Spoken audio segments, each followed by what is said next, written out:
Welcome back to part 2 here with Eric Bailey, a former basketball legend here in Australia. Love it. If you caught part 1, you'll know we've already been on quite the journey, from playing basketball with Andrew Gaze and Warwick Giddy, a good friend of mine, to unpacking the emotional weight of being given up for adoption. Now, here's where things get even more raw and real. Eric's not just talking about what happened to him, he's talking about what he did with it. Yeah, super important. How do you move forward when abandonment is wired deep into your story, but into your DNA too?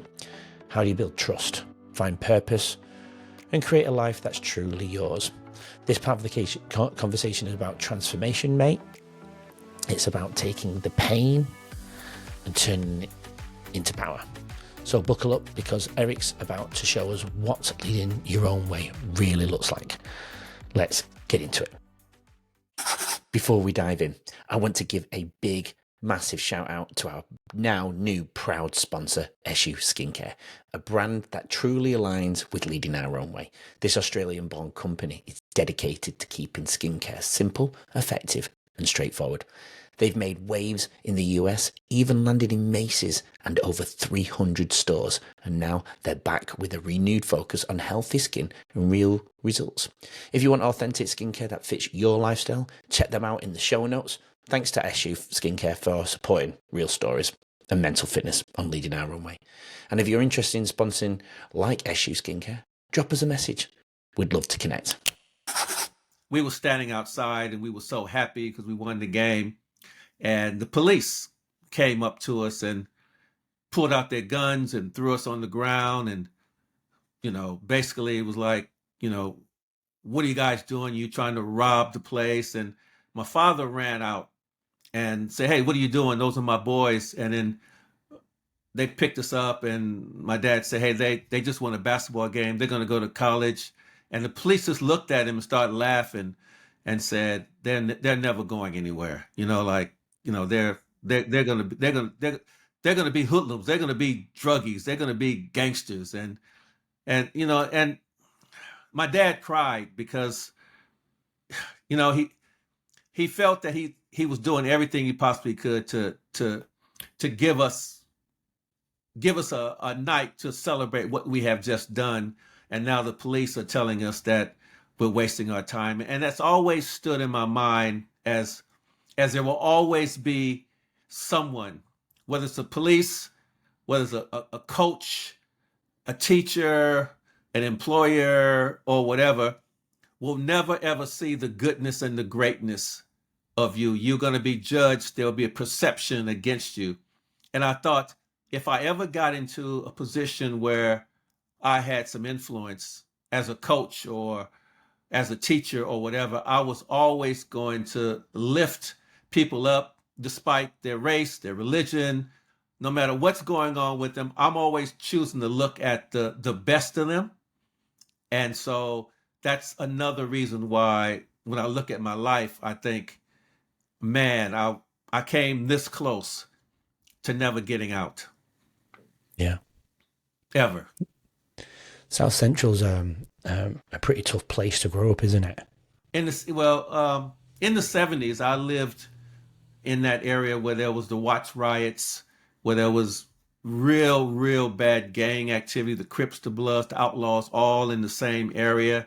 There was a lot of police brutality, a lot of racial segregation. It was hard. And funny enough, even back then, the homelessness had started in LA. I mean, I remember in downtown LA, where I used to catch the bus to go to school, the homeless were there then. So it's been there for a very long time. And what was your conditions in the house that your mum and dad grew up at? What did they do for a living? What was your livelihood like?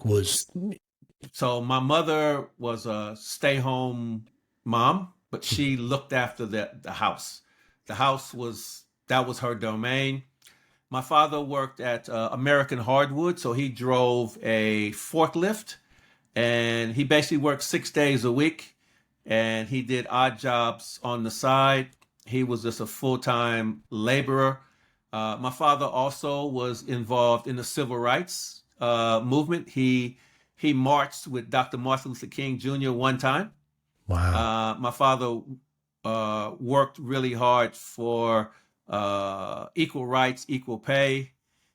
He would take me with him to some of the meetings, and I just sat in the back and just was just amazed how you had black and white and Latino all trying to find ways to get equality for everyone. And I think that's why I grew up looking at people and never judging and realizing that we've only got there's only one race, and that is the human race. And so my father worked really hard to provide me with just the bare basics. We only had one car. Uh, we walked a lot of places. Money was very tight. My mother would do amazing things with leftovers for one full week. We could have the same meal all week, but with her little twist, it was always something a little bit different. On Sundays, best day of the week, because she always made a cake or some pie. So very thankful for how they very strict. Yeah. In bed. Friends don't come over. I don't go to people's houses. Always knew where I Wow. was. Don't open the door for no one. Like very, very strict. I remember one day my dad said, he said, son, I said, yeah, dad. He said, if the police ever drive up and you getting out of the back of the car and they tell me you've been doing drugs or you stole something or you got into trouble, and I look you in the eye and you say, yeah, dad, I'm sorry I did it. He said, I'm going to walk in the house. I'm going to grab all your clothes. I'm going to put them in a suitcase and I'm going to give them to him. And they said, yep, take him. Take him away, because I told him I'm not tolerating any of that kind of stuff in my house. My house, my rules. Ooh, Yeah. ooh, that scared me, man. Did That scared me. did it work? So it worked then? Totally worked. Totally worked. Like I was a yes sir, yes sir, yes sir, no sir. Yeah, man. Yeah, it shaped me. It shaped me my life. Never got involved in any type of anything with the law whatsoever. I was a model citizen. My Amazing. parents Like did it not sound. believe. My parents did not believe that they were put on the earth to be my best friend. You know what I mean? Like, Hmm. like we Yeah. love you, but we're gonna love you to the point that if we have to punish you, if we have to chastise you, if we have to tell you some things that you don't want to hear, it's because we love you that much. Yeah. That's how I grew up. I can feel that love. I really can, in how they conducting themselves as parents to you, especially them, because they were in their late 40s when they adopted you, weren't Oh they? yeah, when they adopted me, they were in their late 40s. Yeah, You don't see parenting like that anymore, do you? no, my parents were born in You- 1919. Wow, my granddad was born in 1919. Okay, so my parents grew up in the South of the United States, and they both lived on a plantation. So my parents were basically owned by plantation owners. So they lived not in a house; they lived in little huts on the land, and their job was to look after. My father went to work in the railroads when he was 10 years of age. My father was smoking Wow, a pack of cigarettes when he was 11, a pack. a So day. my father and my mother never finished primary school. They went straight to work. So they had it Oh, tough. yeah, they certainly did. So they lived in an era where they had no rights. They couldn't vote. They had no say so. They were told what to do, and so they migrated from Louisiana to California to start a new life. My Mm. father went to the war, and he had PTSD from the war, and he suffered real badly when he came back. So there was some issues in my household, but there was not a lack of love being distributed. Tough love, but it was love. You can see why. So, do you think some of your well, not some, the way you conduct yourself now, not only the things you've been through personally, but a lot of values, do you think a lot of your values have come from in being embedded by your father? Oh, totally. Yeah. Yeah. My father always made sure that I I was treated with respect. So therefore, he wanted me to treat other people with respect, and that's something that I've always done. One of the hardest things for me was as I got older and hearing, kids, you know, calling their parents by their first name. Like I wasn't I wasn't used to that, or even nowadays, when you hear someone a child will say something and go, oh, David said this, but back when I was growing up, it was like Mr. somebody or Mrs. somebody. It's just those little things that just I that challenged my thinking now with this whole respect thing. And I know it's a different era and a different generation. And I see behind you you've got the old school telephone there, which brings back a lot of memories to me, because that was our mode of communication then. I can remember, grabbing the phone and my dad was like, "Get off the phone right now, it's bedtime." And I would Yeah. say to him, "But Dad," he says, "What?" Okay, boom, like, okay, cool. Hey, gotta go. Just hang up the phone and go and jump in bed. So yeah, man, I value everything that my parents have instilled in me. In 20 in 2024, my mother died in Los Angeles, and then I brought my father to come and live with me in Brisbane, and he actually ended up dying in Brisbane with diabetes, and he had a heart attack in Brisbane. How old were they when they died? And over 89, 100? Oh, 89. 89. Wow, Yeah, 89. 89. Wow. So Yeah, 1919, they're he was born born in at what year did he die? uh 2000 2003. I thought 2004. Oh, sorry, I thought you said 2024. I was like, No, no, no, what? 2004. Yeah, Yeah. Oh, that was nice that you brought him over to Australia. yeah, Amazing. yeah, He yeah. he must have been so proud of you coming to Australia to play basketball as well. Look, he was proud, but he was when my mother died, he was broken, because they had been Yeah. married for what, 60 years or something like that at that stage. Oh, it'd be devastating. Yeah. Yeah, yeah. Absolutely devastating. So going back to South Central, in terms of schooling for you, you were quite a tall kid. You said mentioned about the knee problems. Did that cause any type of bullying, negative attention towards you in any sort of way? Yeah. So by the time I was 12, I was probably 6'2", 6'3", Oh, and wasn't playing any sport at all because of my knees. I tried out for teams and didn't make it, and everybody, I was picked on. yeah. And then at age 14, I uh, was just shooting around at lunchtime, and the coach walked over and commented on my style and asked me did I want to come and play. And they had a game after that in the afternoon, and I went and I played. And you know, he told me, "Hey, you're pretty good. Come and join the team." And told him how bad my knees were and how it wasn't very good. And he says, "Hey, listen, you got two choices." He said, "You can spend the rest of your life making excuses, or you can come out here and potentially change the trajectory of your life." Yeah. And like, I had nothing to lose really. And so I made the team and ended up being the star of the team. And we won a high school championship, and the rest is history. So if I was in the audience then and I was watching Eric Bailey play at 14, 15, 16 before you end up going to junior college, what did those running knees look like then? Uh, Swollen all the time, lumps underneath, very painful to touch. Sometimes I would wear knee braces, so I didn't want to knock knees with anybody. 'Cause if I knock knees with somebody, that I'm done. Like, I'm just totally done. Mm. I couldn't do weights, so I was very skinny. I couldn't lift weights. I couldn't do leg extension. Couldn't do squats.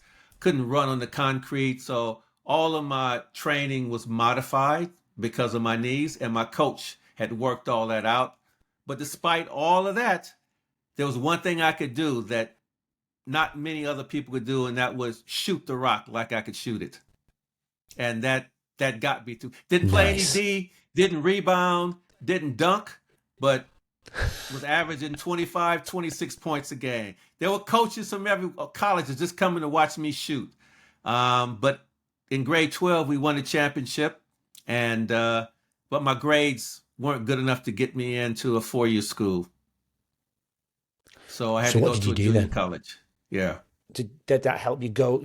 Did you have to get the grades in order to go to college, or was that not a possible route? Yeah. At all then? When I went to the junior college, I had to get my grades up, and that allowed me then to go to Boise State University. Yeah.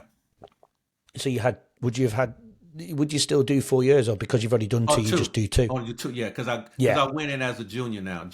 Played junior my senior year. Yeah. Yeah. One of my former guests, actually, I forgot what number she was, Lauren Johnson. She went to Marquette and she did the same thing. She went to a junior college and then she just wanted to get to Marquette as quick as possible, though, because for obvious reasons. Yeah. But she ended up going to Marquette with Jimmy Butler, believe it or not. Oh, Jimmy Butler. Okay. Yeah. Same period. So they're still best buddies now. Oh, right. Cool. So I'm like, come on, get Jimmy on the podcast. Yeah, get him on the podcast. Yeah. Well, look, I interviewed Andrew Lovedale, who went to Davidson with Steph. If I had that mentality, come on, let's get Steph on here too. Get Steph on your podcast. That'll give you a lot of viewers. Yeah, hell yeah. No, everyone's been amazing. I don't mind it. As long as somebody's got a positive journey to share and how people can help people, that's really what matters. It certainly doesn't matter what your status is. But I love. It would be amazing, wouldn't it? Let's face it, just pure interesting. To get them on as well. So from your 2 years at college, then you had an opportunity. I did. The opportunity most kids would dream of. Yes, I did. So I played 2 years at Boise State, and my first year I had a really, really good year. My second year, my knees just started to mess with me, so my year wasn't so great. However, I was told that I'd get drafted in the maybe second or third round because of my shooting ability. And so draft day, flew back to LA, invited family, friends, sitting around the television, waiting for the draft. And first round, didn't call my name. Second round, didn't call my name. Third round, didn't call my name, and people start leaving. And next thing you know, it's over. I didn't get drafted. And my parents were sad, and I was sad. And my agent called me and said, "Sorry, Eric, these things happen." And he said, "What I'll do is I'll jump on the phone and see, can I get you a tryout somewhere, or go play in the summer pro league." So I did that, and the Portland Trailblazers invited me for a free agent camp, and I went and I played and did very well. But they said, "No, sorry, you got to go." And here I am now thinking all of this for nothing, and I'm in a hotel room thinking to myself, well, this guy go and get a real job, and the phone rings, and I pick up the phone, and the voice goes, "G'day, mate, how you going?" I'm like, "Mate?" I said, "No, come on, brother, I'm not your mate." So I hung the phone up. I'm not your mate. I'm from LA, man. Don't be calling me your mate. I don't know what no mate is. So he calls back and says, "Listen, I know you're disappointed. I'm calling from the best state in the best country in the world, and we're offering you a chance to play basketball." And I says, "Where you calling from?" He said, "Hobart, Tasmania, Australia." Wow. This is 1982. Hobart, I never heard of Australia, really, but Hobart. I said, "What's so great about Hobart, Tasmania?" He said, "It's exactly like Hawaii." He said, "It's an island surrounded by water, and the weather here is always warm, and we'd love to have you." And I'm thinking, what? I'm going to a Hawaii of another country? Let's do it. So you didn't do your research on the weather component then? Well, there was no answer. I couldn't Google. I couldn't ask Siri. I didn't have a globe in my hotel room. I was thinking, Australia, wow, international star. So I ended up in Hobart, Tasmania. And if you ever been to Hobart, I have. well, there was no sun when I was there for the first 3 months. Yeah, I But can. I was the star with the Hobart Tassie Devils, and that's how my basketball career started. Love it. Before we do go into your basketball journey in Australia, where we can definitely connect our dots, and I love it, and I'm really excited about it. I do want to touch on your mental health state during that time up till 82 in the NBA draft, because you'd been, you mentioned also earlier with abandonment issues and things like that. Did all those things growing up creep in at your moment? At that point in time, where did you ever go into a dark space, or were you quite resilient through those moments? Because it was a different time back then in '82, wasn't it? No, actually, I actually felt I was devastated because my whole reason for basically wanting to get in the NBA was to be able to, make enough money to save to help my parents. Yeah, I I just felt like I had done all this work and now there was nothing left. And obviously, coming from the prospects of playing in the NBA and then coming to Australia, when they start talking about how much money was on offer, was nothing. I mean, there wasn't enough money back then for me to be able to help my parents. The Australian dollar was quite low compared to the U.S. dollar, so I was not going to be in a position to do anything. However, it would be more than what I would be doing if I went and got a job in LA or yeah, someplace. So I was not good at all, and I remember being in Australia and questioning, why was this happening to me? I was depressed, man. I was very anxious, and to make matters worse, the conditions were different than what I was used to. It was a new environment. Yeah, there was a component of, and I just got married, so I had the responsibilities of a new wife, yeah. taking her away from her job, her family, my parents, leaving my parents to living in South Central by themselves. Like it was tough. It was really tough, and I struggled for many years trying to overcome the feelings of not being adequate as a basketball player and as a son. Just taking a very quick break to thank our sponsor, SU Skincare. If you haven't heard of them, SU Skincare started right here in Australia, using Australian ingredients to make skincare straightforward and accessible, especially for men who want results without the fuss. Their journey took them all the way to the US, where they were featured in Macy's and over 300 stores. Now they're back with a fresh approach, focusing on healthy skin and authenticity for everyone. I'm proud to have SU Skincare as a sponsor on Leading Our Own Way. See the show notes for their website and to see how you can keep your skin healthy and confident.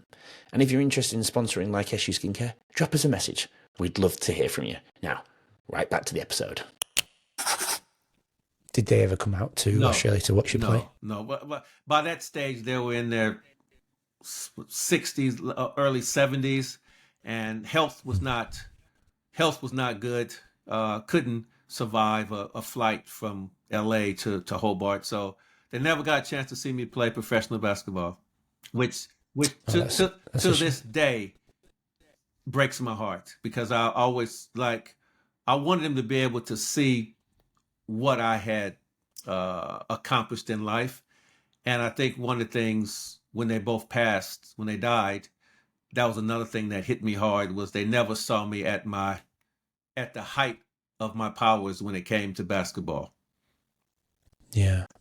Did you get the? I'm so sorry, Eric. Did you ever get the opportunity to go home during the off Oh, season? yeah, I went home. They got a chance to meet my daughter.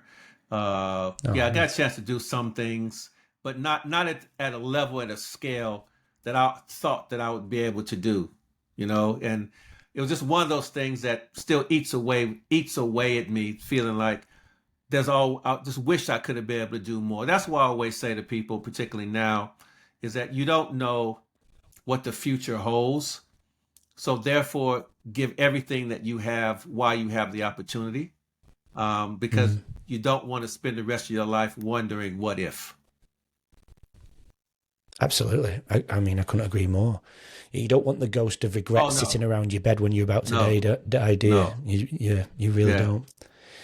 With that depression state, the state of depression that you went through, did it affect your yeah. game at Oh, all?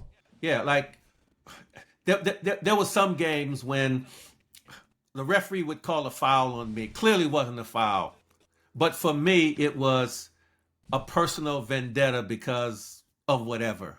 You know, a coach would pull Mm. me out of a game. Like for me, it was like I'm just starting to get like anything could just set me off, and I didn't really like how my emotions could be uh like how my emotion could go from 0 to 100 just like that. And it got to the point sometimes when if I wasn't shooting well, I would even stop shooting because I didn't want to miss. Like it, there was just so much going on with me, and I couldn't articulate that to anyone because no one could understand what I had been through, and because I know they hadn't been through the things that I had. So I was carrying this all on my own, you know. And Yeah. I did go and try to see a doctor once, and first thing he wanted to do was give me drugs, and I was Yeah, I was like, about to nah, say, you yeah. know what? So I just tried to deal with it the best I could. I was going to ask, did you ever open up, other than a doctor, did you open up to any No, friends no. at Well, all? because remember, that's admitting that would be admitting weakness. And here I am. Back I've then? got to be strong. Now I'm supposed to be the one that has it all together. And you and I both Yeah. know now that the worst thing you can do is hold things in because as long as you hold them in, the wider it takes over every aspect of your being. And so Yeah. I can remember 4 or 5 nights in a row I got no sleep because every time I closed my eyes, I was seeing myself as a failure and then trying to get up and go to Yeah. practice. Like it was hard. You know, it was really Yeah. hard.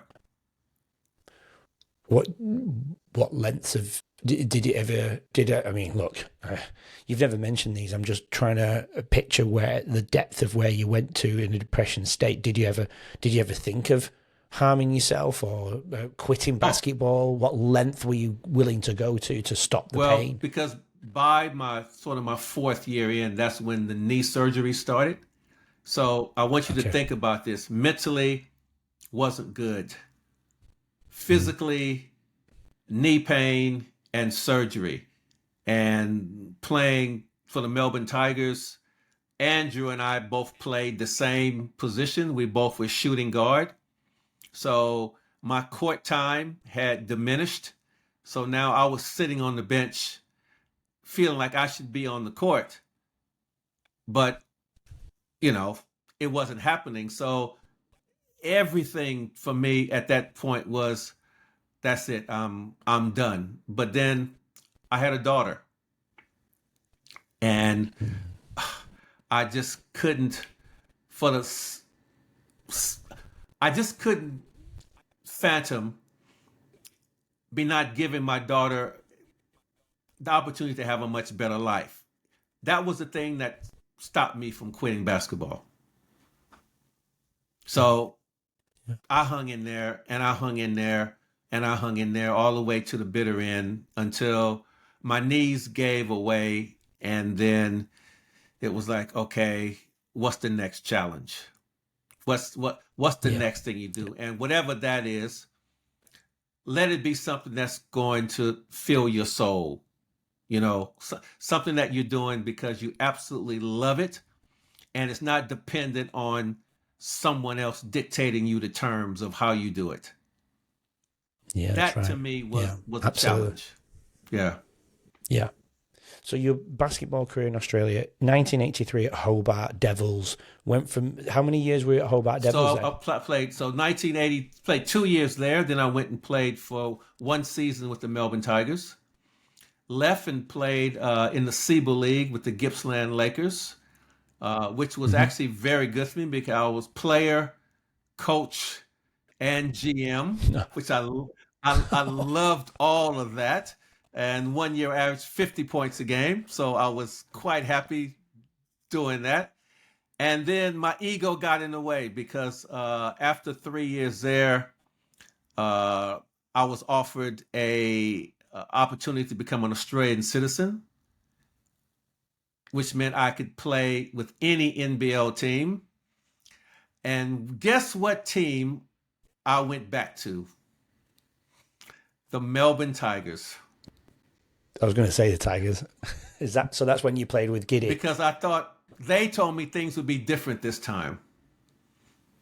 Oh, Yeah. but Well, they weren't. how? Well, because then they brought in Dave Colbert and Dave Simmons. So less time for you. Less Then. time for me. And then I just Yeah, said, okay. wow. What? Yeah. And so the circle started again, the rejection. And I thought, I got to get out of here. And my daughter had asthma. And so we went to the Gold Coast for a holiday. And while we were there, she didn't get sick at all. And they were starting a new team in the NBL, the Gold Coast Rollers. And so I could go to the Gold Coast, the real Hawaii of Australia. Finally, the real Hawaii of Australia. I found it. And It's here. It exists. it exists. So I went there for 2 years and I retired because my knees were just like, that was it. I had my 8th surgery and that was it. So I retired in 1994. So were your minutes improved in the NBL when you moved up the East Coast? When I got back there, I was back doing my thing, lighting it up. So you finished on a high. Huh? Yeah. So you finished on a high. Yeah. Yeah. So you know, beautiful. what? I'm glad. I look back at it and I go, you know what? Everybody's journey is different. I retired on my terms. I quit when I wanted to quit, and I had no regrets. I wasn't one of those kind of guys who quit and sat around and go, "Oh, I think I'll go back next year." It was like, I'm done. And matter of fact, I didn't go to any games. I didn't watch any games. I was just totally absorbed in my motivational speaking and building my business. Yeah, beautiful. Yeah. Beautiful. Well, I've had Eric Bailey, Wazza Giddy, Wayne Peterson, the commentator for Melbourne. Yeah.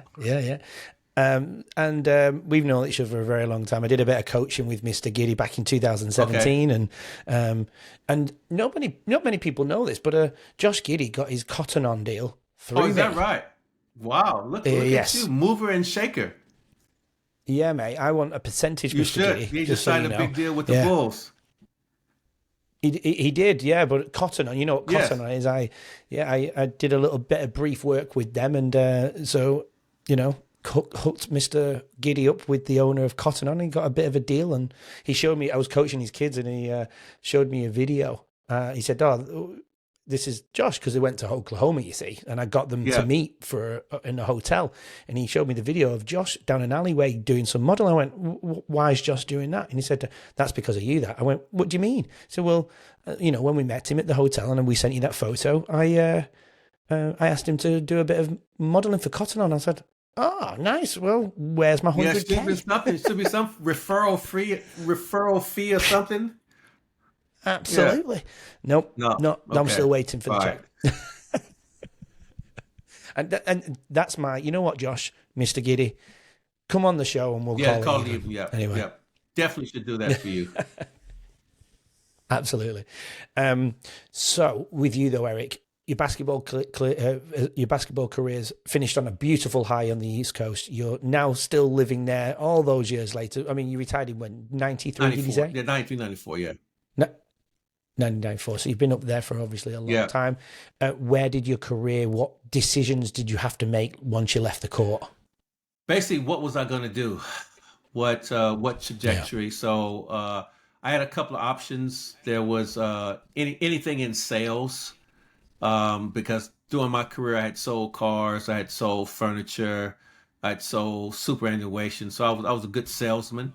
Also had a radio show on CFM, so I was a DJ. So I could hold my own on interviews. And then the other thing was, did I want to get into coaching, whether it's kids or in the NBL? And so I did a little bit of both, just finding my way, and I just found over the next 2 years that none of that actually really was something I wanted to do long term. And then I was asked to come and speak at a high school, and yeah, I just found my I found my sweet spot, and I got a contract Your with calling. McDonald's and Foot Locker, so I started working with their young employees around Australia and New Zealand and South Pacific.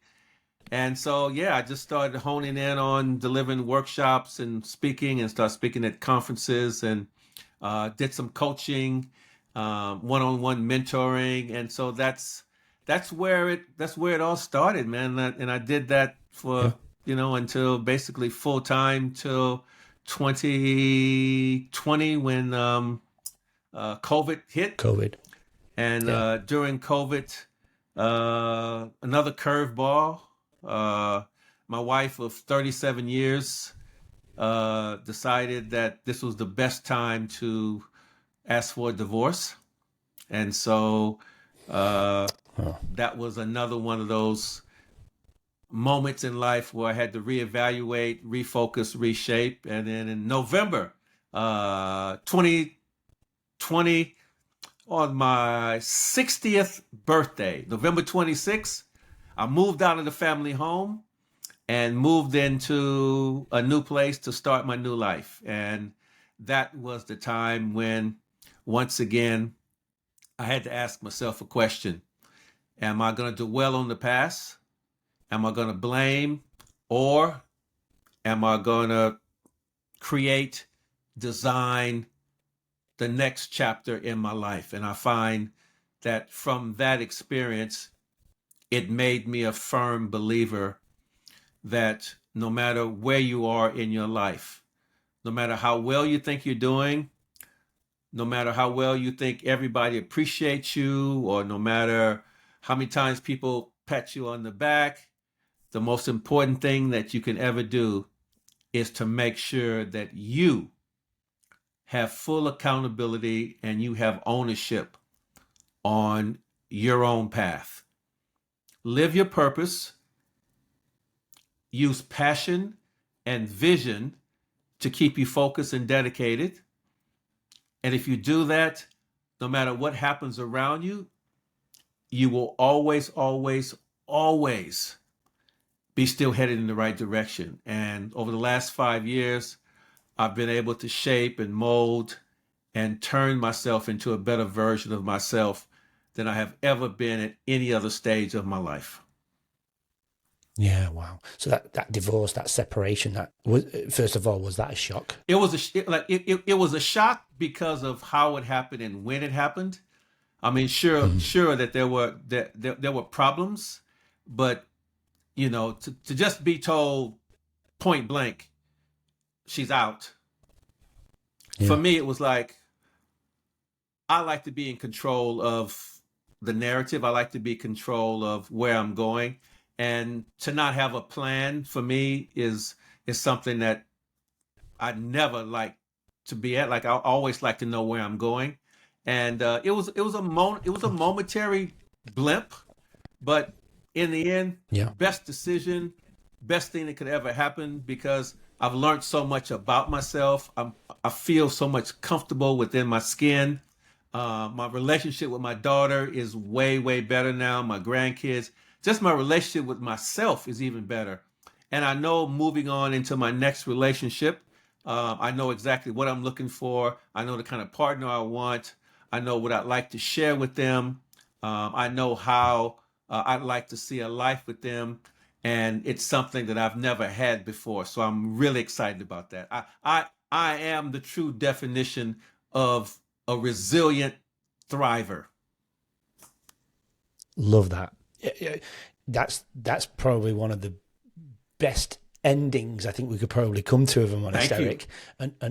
And on that note, um, this beautiful ending, before I go into my three final questions, around that time of your divorce time, 22, 23, is this when you met one of my also former guests, good friend, Yes, Steve Hodgson? yes, Steve. Yeah, and funny, I just saw him on Saturday in the Ah, sauna, and we talked about you. Oh, I hope it was nice things. I told him you and I connected, and that we were going to be on the show. He said you were a great guy. So yeah, Oh, yeah, we met in Sydney at Bondi okay, Beach. We not the first time. We already done the interviews, and then we found out through social media we're both in Sydney at the same yeah, time. I said, "Whereabouts are you?" He said, "I'm just on this particular." I said, "Well, I'm just leaving Bondi Beach to drive back to Melbourne now." So we got on the maps, we met up, gave a bit of a yeah. cuddle, and did a photo outside my car with my Oh, well, he's a podcast good sign. guy. He is a good guy. Both of you guys are doing great work because I was on his podcast as well. Yeah. Yeah, nice. And what I love about this is we didn't actually connect through Steve. We connected through Yeah, your agent, didn't we? yeah. Like Yeah, it's just amazing. Like you meet people through just various modes of the internet or social media. People connect the yeah, dots, and you find yourself in situations where you're meeting people who are doing great things together, and it's a great synergy. absolutely. It just meant to be, Mm. isn't it? It just brings us all together in Yeah. a beautiful way. Amazing.